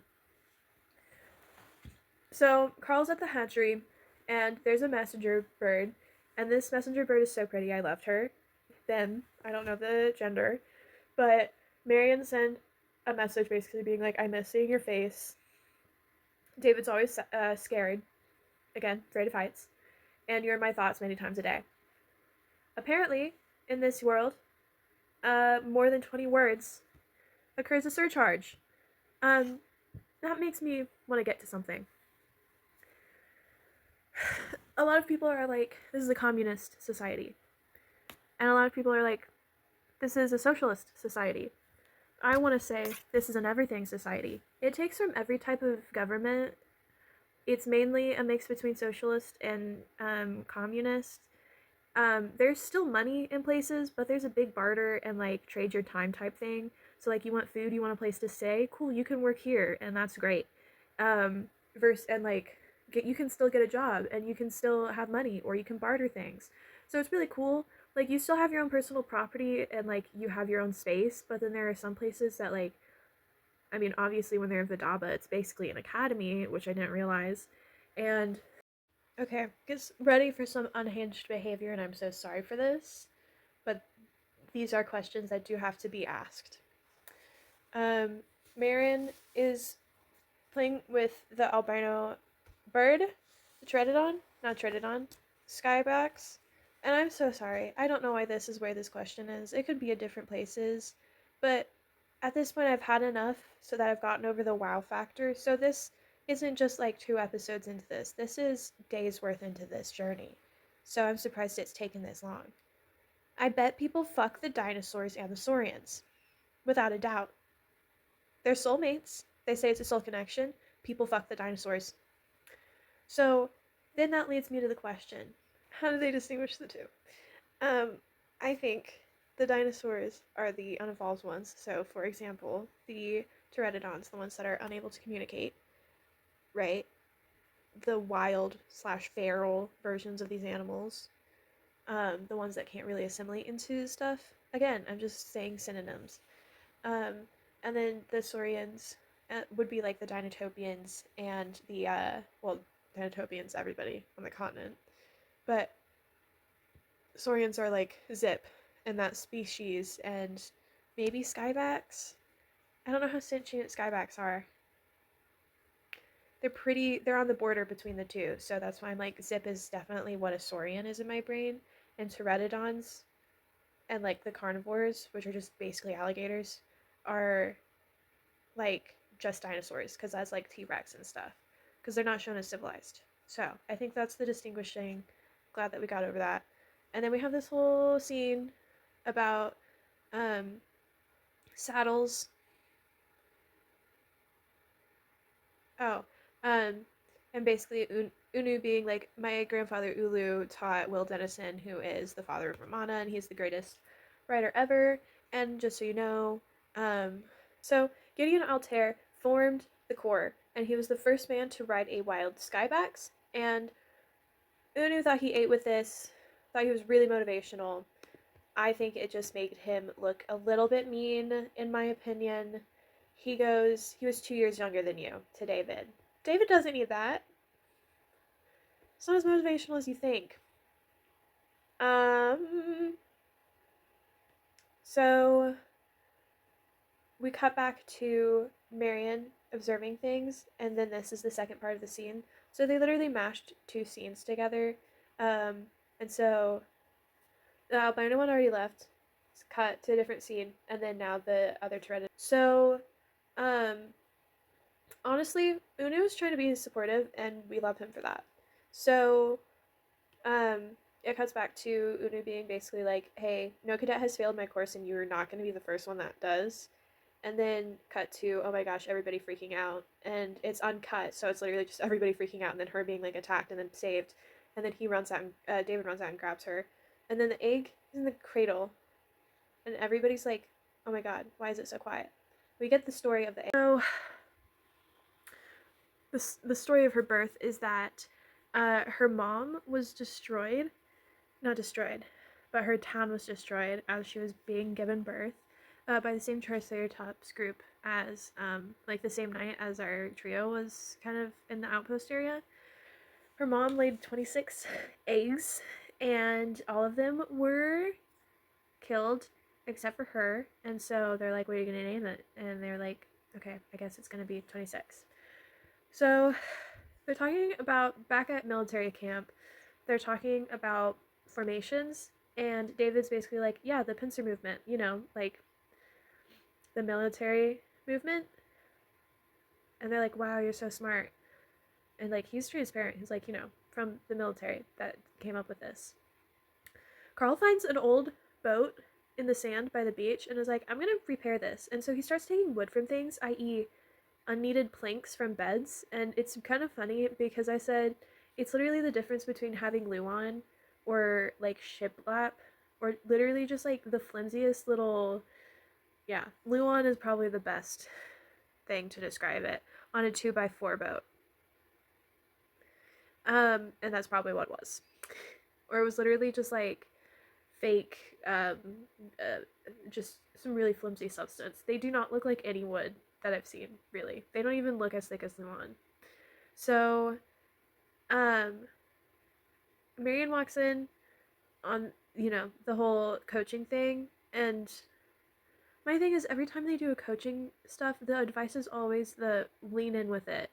Like, girl, of course that's going to be what he's saying in his brain. I can practically hear the gears turning. But he did it.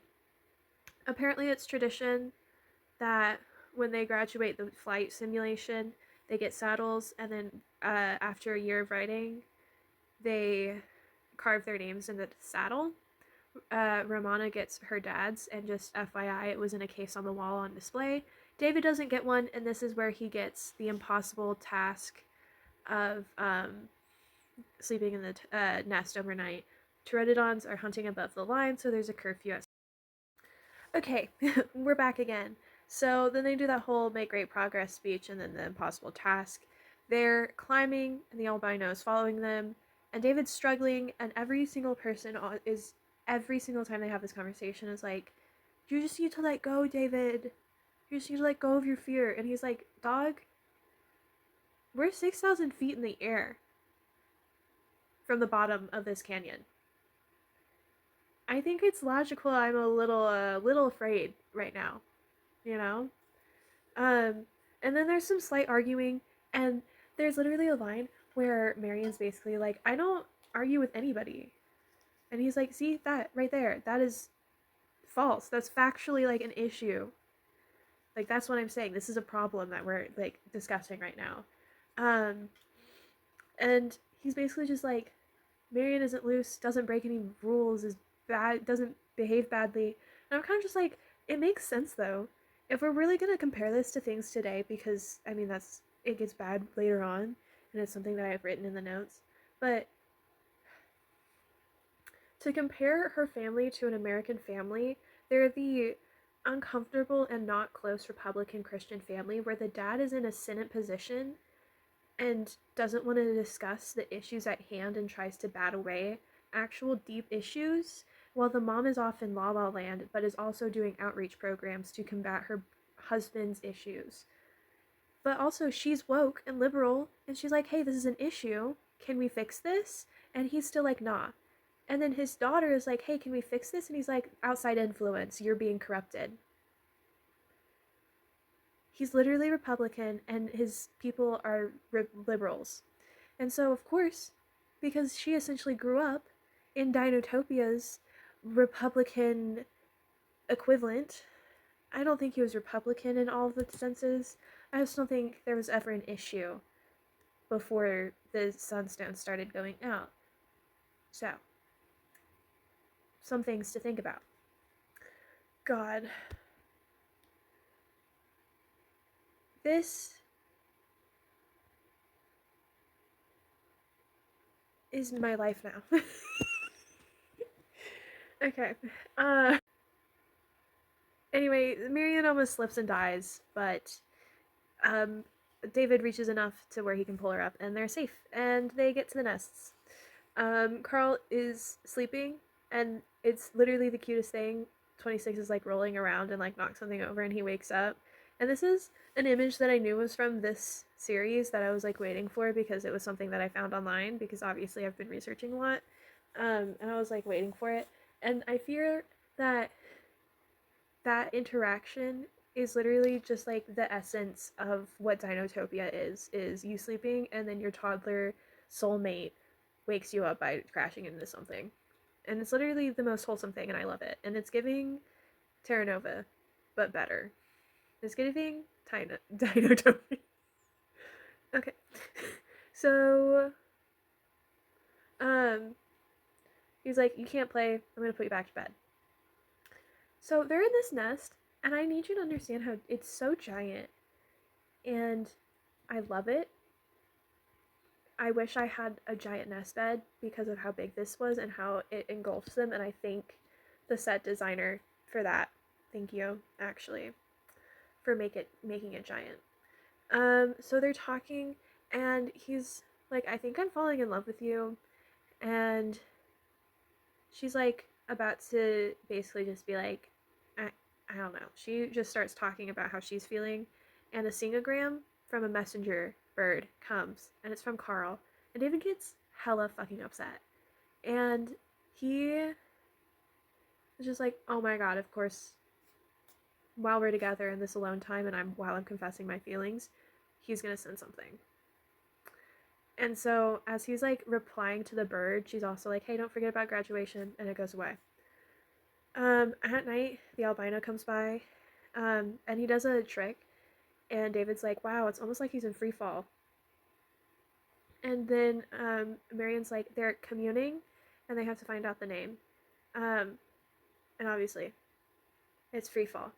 I really think Cyrus's giant bag is really funny, but during the entire... cool. By the way, I don't know if you know this, 26 is not old enough that she can almost make sounds. So she's honking loudly and like she knows something's wrong. And as Carl's out in sea, he actually throws back the sunstone that he stole. And it lands on the roof, which like thank God it landed there. What if it landed in the ocean? He just knew that he could fucking throw that far enough and hard enough that it would land on the roof. Okay. Um 26 gets out of the crib and whines, and like this is really where you're like starting to hear her say words, which like is to be expected. If you're around people who are speaking English with you and you're soul bonded with somebody, of course you might just start speaking English, such as Zippo. Samantha tells the matriarch that they've gone, right? So 26 is calling Carl's name. You can fully understand it. He is so sad. This is the redemption arc we needed. Actually, I did need to see him care for this animal. And I'm just like, just say you love her. And they have the film of them exiting the ocean. So, ceremony day, and Onu is so sad when David does not pass, and he officially dismisses David. And this is a really cute moment where 26 is sleeping in David's room, and I want to screenshot it, and it will be the image used for 26. She's so baby. I want one. So obviously, Marion and Carl and David run into each other, and like that makes sense. That David's mad, and Marian's like, okay, just let him be upset. So David goes directly to the training room, kicks the machine, takes. So I want you to know that Wentworth's eyes, aka David's eyes, are popping in this scene, with all of the popping. Then he takes a saddle, just a random person's saddle, and he tries again. Oh, maybe it was his, but Carl's like, he's gonna jump, and Marian's like, no, just let him do his thing. Freefall just had performance anxiety and basically immediately comes running, and he drops, and then he zooms around, and then credits. Okay, so episode 3. Um, Apparently Bandamba has been evacuated, um, and they cut some of the extra animation of like interjection from Saurian ambassadors, and basically the mayor's like speak freely, and so he does, and that's the moment that we see. They cut out Zip agreeing. By the way, I just like saying Zippo is his nickname is Zip. Zip is like great. Somebody is also being like, hey, we should go to the world beneath. Um, David is not with the squadron. I don't know if I've mentioned this, but like, Onu is like with the squadron and David is not. So I don't think he's actually with Skybacks yet. Um, Zip stands up to speak, agreeing that they need to go down to the underworld, but the mayor's basically like, no, we have to respect tradition and follow the codes. And then he's basically doing the whole, we have to die for them. And he's like, okay, we're gonna die then. And I do again want to appreciate the costume design because I love each and every one of them. I want to kiss them on their foreheads. I hope they have cold pillows tonight. A sea of refugees immediately come into the waterfall city because again, this was them refusing to help them. And that's right as they are leaving the Senate hearing, which I think is due justice. Zip said that he wished he could shake the senators by the robe, and I wish I could introduce him to activism and revolutionism. I think he would actually really like it. Um, and Carl's like, you're feeling anger. Great job. And I'm also really sad our utopia is going through a bad time. So there are power flickers, and they're like checking Zip's scrolls to search for stuff about the world beneath. And so they're looking at stuff, and we already knew that was the Temple of Karo, so I don't know why Zip acts surprised. So they know that they have to go back there. So this is literally all of the planning that we were missing out on.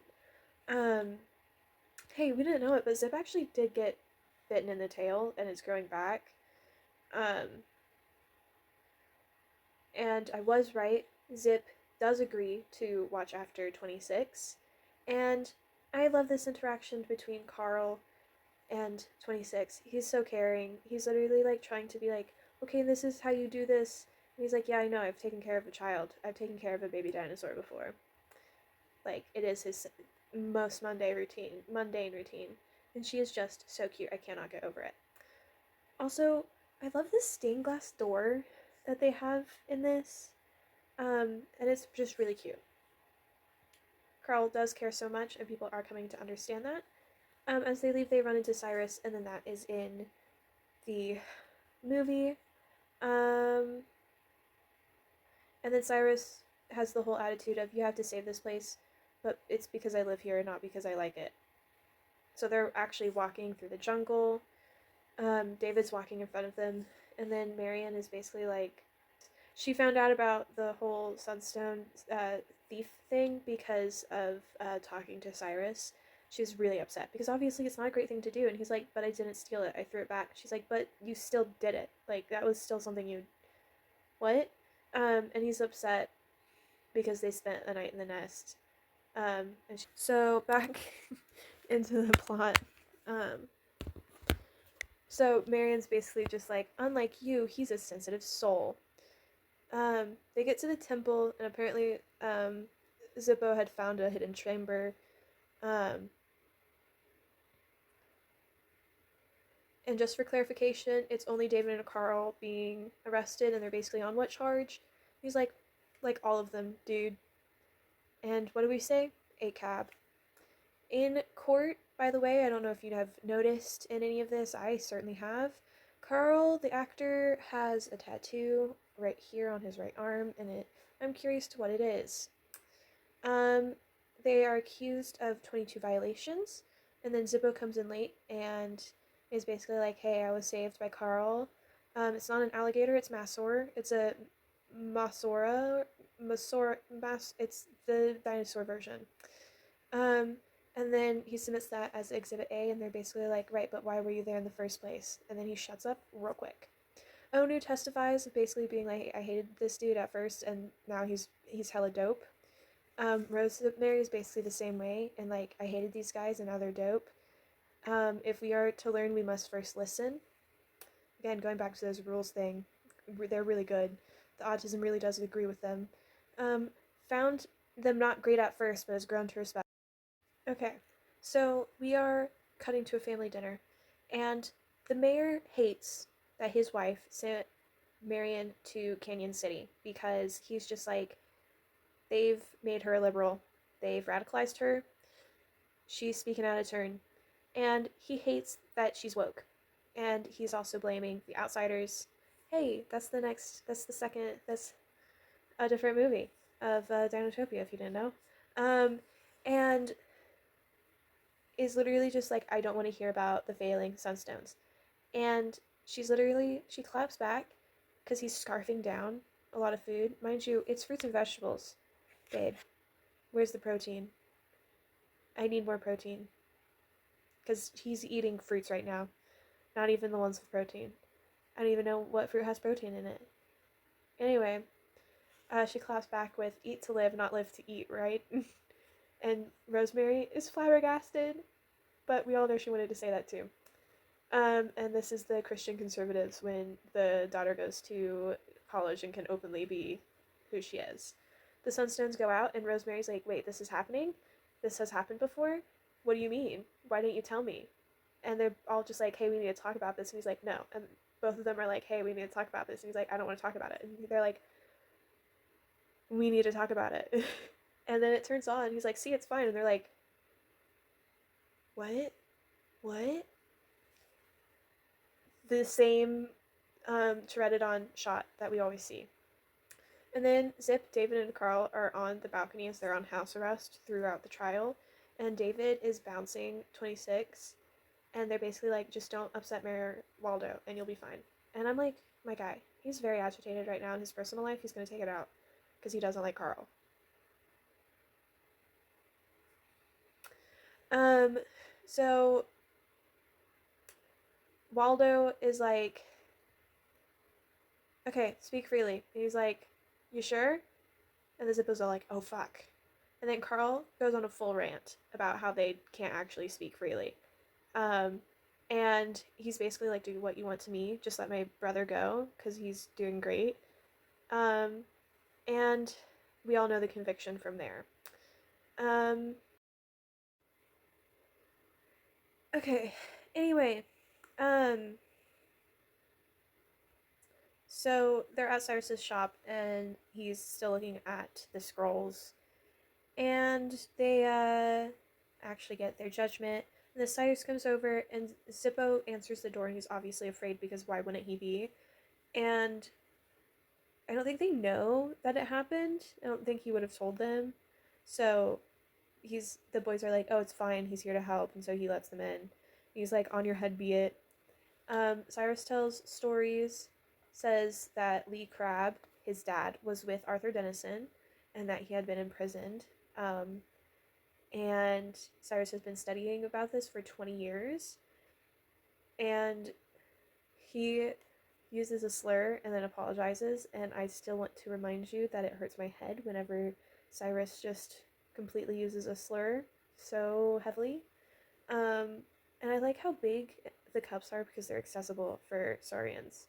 Um, and so it's basically all the planning, and I want to officially say that Marion gives Jane Goodall in the fit that she's in. And then Cyrus, as they leave and have finished the escape plan, has an evil laugh, and it's perfect because he's evil. So there's more of library scene where they're like explaining the archived vault, and then of course now we understand the anxiety of Zip. And then also while they're on their way to the ship, I noticed that Freefall was following them, and that was really sweet. It shows more of them working on the ship and like fixing it, and the brothers talking, and like Zip actually watching, and then they're like saying bon voyage, and I swear to God, I want to punch and shoot Cyrus. Can't wait for him to die. And then Marin casually says, I love you both," as they leave. So there's an extended goodbye, and they're like, "Wait, did you not just hear that?" And then Carl's like, "Yeah, she was looking at me." Um, One of the sound designs here is 100% a toilet flush that's just pitched down and slowed a bit. And then in Waterfall City, they're like, Volcanium is gone. There's 12 hours until all of the Pteranodons are here. And it takes 3.5 hours. So it takes them 3.5 hours to get there, and apparently they have 3 hours of good air. Don't know what that means. Um, Prime Sunstone is fluctuating, so that's always fun. In the sub, "Hey, are you okay?" Carl asks. "Yeah, sure," David responds. A creak and a light flicker, and then Carl answers, "No." David, "Me either." I thought that was kind of funny, obviously, because I wrote it down verbatim. In the temple, apparently, Ogthar, the ruler of the world beneath, was a half man, half Saurian, and fuck, it auto corrected it. Um, Founder of like, um, it's not Poseidon, but it auto corrected to it, so it's pretty close to it. Um, and they follow the cave to the light to find the stone, which is find the light, and then they find the carved history in it, and they somehow talk about the meteor theory, and then I just have "I hate Cyrus," which is a valid thing. Zippo says that the ancient scrolls talk about this, and then they're back in Waterfall City. The mayor does like this whole like shush shush to calm them, and then they find sunstone fragments. They stick together, and then they find it, and then there are no differences. Everything else is the same. We did it, folks. Jesus.